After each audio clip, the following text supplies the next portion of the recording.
सभे मगहिया भाई बहन के भूलेटन काका के राम राम आथिन मगहिया खबर में सुनथिन देश दुनिया के खबर।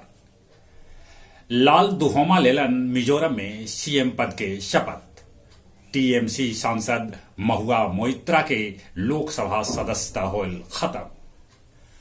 प्रधानमंत्री नरेंद्र मोदी कहल का जनता से जे कोई कुछ लुटलन है सभे के पाई पाई लौटावे पड़त।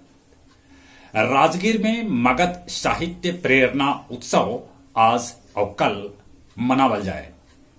बैंक कर्मचारी सभे के वेतन में 17% के वृद्धि कैल गई।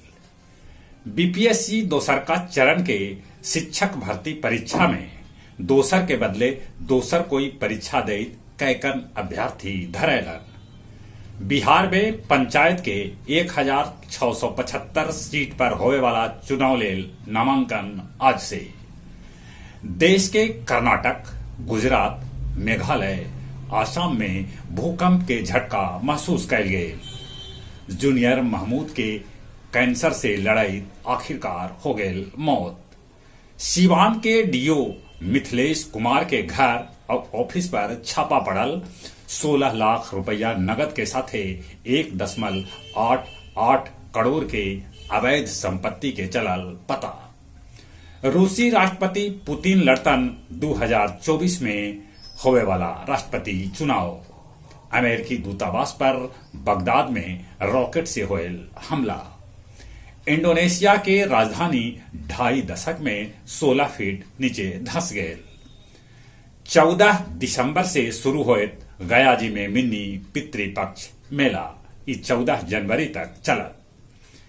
महाबोधि मंदिर बोध गया में त्रिपट चैटिंग से गुंजित हो रहा है पूरा बुद्ध स्थली। ओटीए गया में 24वां पासिंग पैरेड के पूर्व संध्या पर कैडेट्स देखौलन कर्तव्य अंदाज। अब कुछ खेल के समाचार। जूनियर महिला हॉकी में भारत कोरिया के 3-1 से हरा दिलक। आईसीसी विश्व कप फाइनल के विकेट औसत करार दिल गेल है। न्यूजीलैंड बांग्लादेश के बीच खेले जाए वाला तीसरका टेस्ट मैच रोमांचक स्थिति में पहुंच गया।